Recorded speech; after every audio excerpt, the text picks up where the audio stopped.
Hari ini kita mau membahas ARB simetris bikin kantong tiris.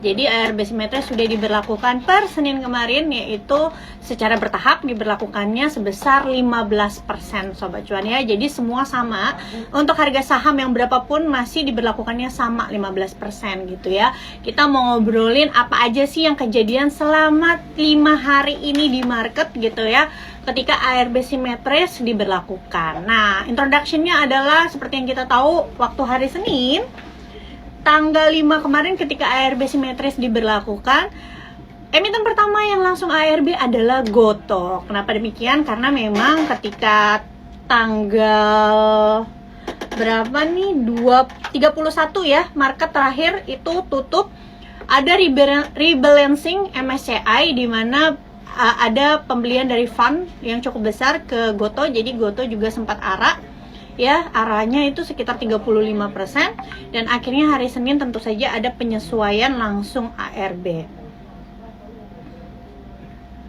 Nah, sebenarnya kalau kita lihat ya Sobat Cuan, untuk satu minggu ini walaupun udah 15% diberlakukan ARB-nya, IHSG kita itu sebenarnya cukup bagus ya pergerakannya, dalam artian satu minggu terakhir ini IHSG itu justru positif 0,4% gitu ya.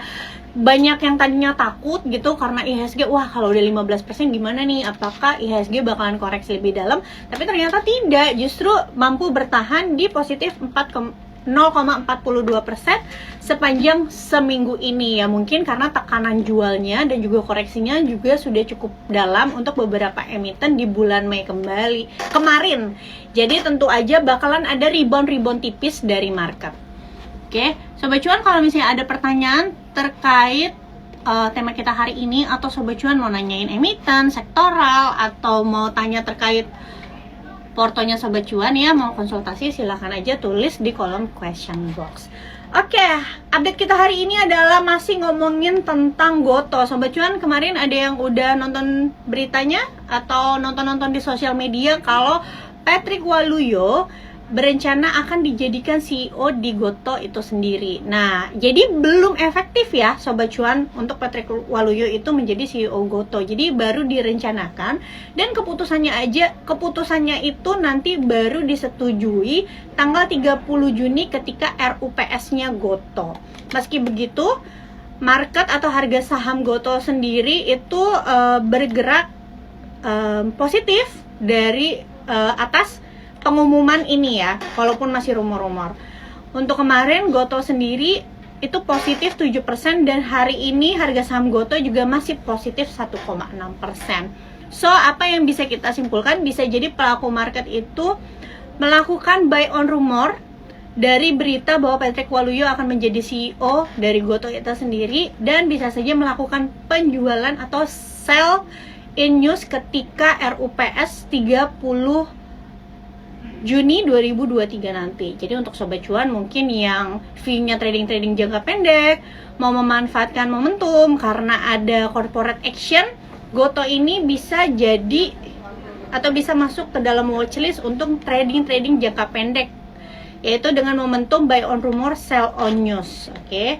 Kalau kita lihat dari pergerakan satu jamannya juga, memang harga saham Gotoh itu trennya adalah uptrend, tapi hati-hati, jangan lupa batasi resiko karena bisa jadi penguatannya 2 hari ini adalah efek dari rumor bahwa Patrick Waluyo akan menjadi CEO Gotoh. Oke. Sebentar. By the way, Sobat Cuan, udah cuan apa aja nih di market semingguan ini? Sebenarnya ya, kalau kita lihat dari diberlakukannya ARB simetris satu minggu ini, untuk dari sisi asingnya seperti apa sih? Apakah mereka kabur dari market atau malah semakin masif gitu ya masuk di market?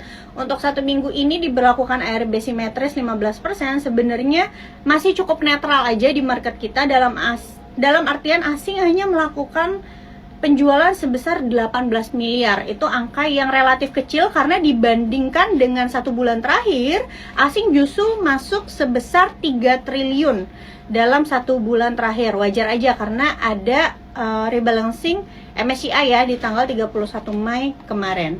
Nah, kalau kita lihat sebulan terakhir, asing itu paling banyak masuk di Gotoh, BRI, ICBP, Telkom, Astra, ISAT.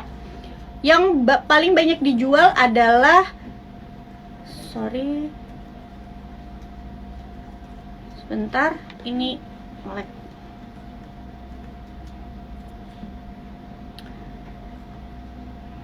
Yang paling banyak di Lego asing 1 bulan terakhir adalah Telkom, Bank Mandiri, Pegas, GGRM, NCKL, dan juga IMTP, Sobat Cuan.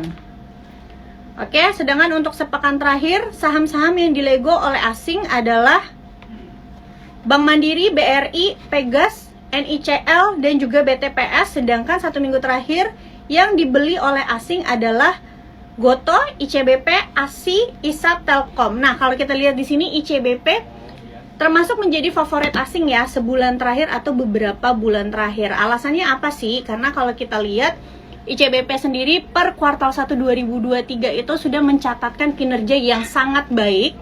Ini adalah dampak dari penurunan harga gandum, karena seperti yang kita tahu Indomie yang dibuat atau mie instan yang dibuat ICBP itu membutuhkan bahan dasar gandum, yang dimana gandum ini harganya sempat naik tinggi pada 2022 kemarin karena efek perang ya teman-teman, dan juga supply shortage dampak dari pandemi COVID 2022. Tapi ketika supply-nya sudah kembali normal, perangnya juga sudah kembali mereda, maka harga gandumnya sudah kembali turun, dan akhirnya beban pokok penjualan atau COGS dari ICBP itu turun, tetapi penjualannya naik tinggi, sehingga ICBP mencatatkan kinerja baik dari pendapatan dan juga bottom line yang sangat baik.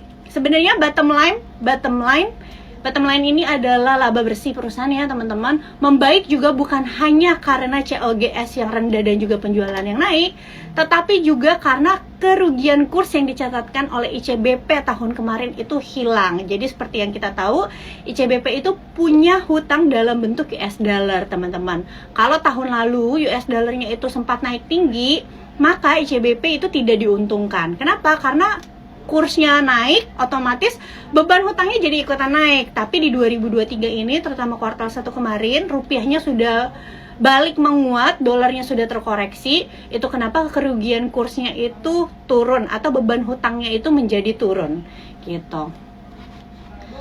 Tapi pertanyaannya adalah, kalau misalnya ICBP yang sudah diuntungkan karena penurunan harga bahan baku, lalu juga turunnya US dollar dan peningkatan dari pendapatan ini cukup baik, apakah saat ini adalah saat yang tepat untuk berinvestasi di ICBP? Jawabannya adalah, saat ini ICBP sendiri dihargai di price earning ratio 8,3 triliun, itu kalau secara annualized ya teman-teman. Tapi kalau secara TTM itu pernya itu di angka 13 kalian. Jadi sebenarnya untuk beberapa tahun terakhir valuasi ini tidaklah terlalu murah, tapi juga belum mahal. Jadi kayak masih wajar. Sebenarnya masih ada ruang untuk valuasi lebih mahal lagi, karena seperti yang kita tahu biasanya saham-saham consumer good itu memang dihargai di valuasi yang premium. Tetapi kita harus tahu bahwa harga saham itu biasanya tidak selalu naik gitu ya. Dalam jangka pendek akan ada investor-investor yang mungkin kalau mereka menilai saham ini valuasinya sudah cukup wajar atau cukup mahal menurut mereka, mereka akan melakukan taking profit dahulu. Jadi untuk ICBP sendiri, my point of view atau menurut pandanganku, akan terjadi koreksi sehat dulu. Jadi koreksinya koreksi sehat ya Sobat Cuan.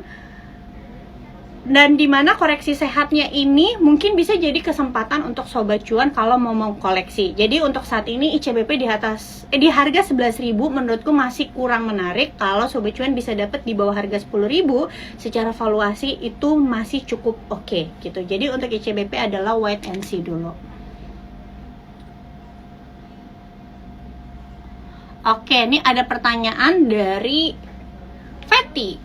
Kalau prospek BBNI gimana Kak? Di tengah isu mau stock split, bisa buat trading jangka pendek juga nggak? Jadi gini ya Sobat Cuan, sebenarnya kalau stock split itu adalah aksi korporasi yang tidak merubah valuasi dari sebuah perusahaan. Berbeda sama right issue atau misalnya dia private placement gitu ya.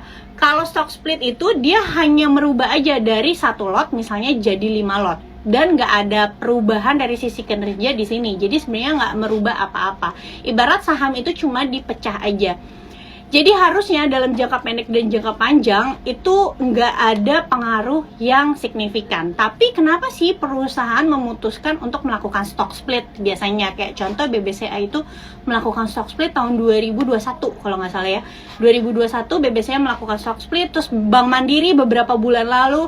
Nah biasanya untuk membuat sahamnya itu menjadi lebih liquid di market gitu, karena kita tahu investor kita itu, investor di Indonesia itu banyak yang masih buying powernya itu adalah saham-saham yang harganya ratusan perak gitu ya, atau kalau misalnya ribuannya tuh nggak bisa mahal-mahal banget gitu ya.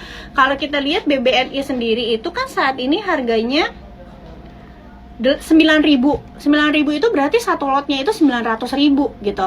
Nah banyak investor kita itu yang belum kejangkau kalau misalnya harus beli saham satu lot itu 900.000. Kenapa? Iya mungkin bisa beli satu lot, tapi kalau harganya turun, kalau misalnya harus average down, udah pasti ada belum uangnya? Nah belum tentu ada kan. That's why biasanya perusahaan yang harga sahamnya udah cukup mahal, mahalnya bukan valuasi ya, tapi secara harga sudah cukup mahal, mereka akan melakukan yang namanya stock split supaya lebih liquid dan lebih terjangkau sama investor-investornya. Nah ini juga kejadian sama Unilever beberapa tahun lalu gitu ya, dari harga 40.000 menjadi harga sekitar 7.000-an atau 8.000-an gitu ya.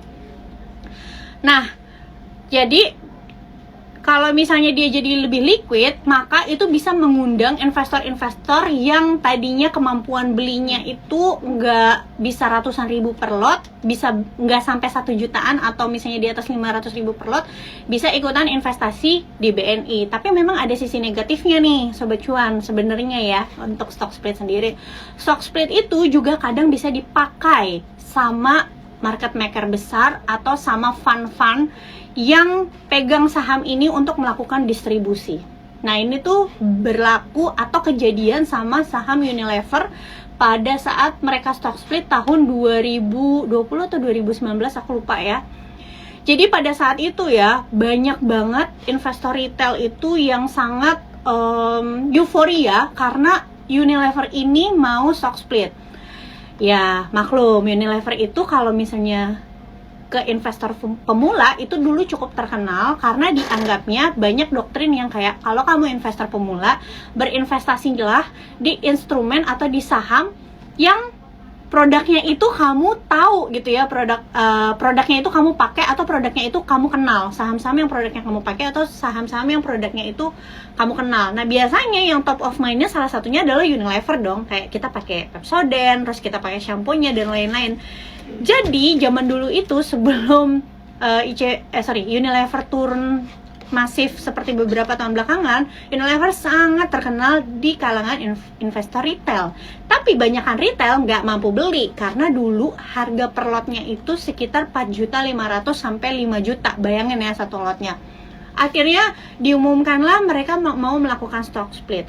Tapi sayangnya stock split yang dilakukan ini justru dipakai sama fund manager untuk melakukan taking profit. Jadi ibaratnya ketika fund manajernya atau big money-nya pada taking profit, barangnya itu pindah ke investor-investor retail yang euforia karena kapan lagi atau akhirnya nih impianku terwujud membeli perusahaan Unilever di harga yang lebih murah after stock split, di harga yang cuma 7.000-an per lembar saham gitu. Jadi hati-hati. So strateginya apa?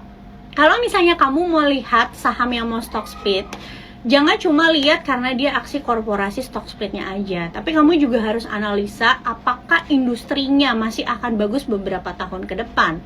Mungkin pertanyaan kamu adalah, tapi kan industri consumer tetap bagus kah beberapa tahun ke depan? Kenapa si Unilever waktu itu malah turun? Nggak kayak BCA. BCA yang pernah stock split, dia harganya tetap naik gitu ya. Bank Mandiri setelah stock split harganya juga masih tetap bagus. Terus waktu itu juga pernah satu lagi yang habis stock split harganya bisa tetap tinggi juga gitu, beda sama Unilever. Nah faktor industri, selain faktor industri tadi, kamu juga harus perhatikan valuasi dari perusahaannya. Jangan sampai kamu malah beli perusahaan stock split yang seperti Unilever.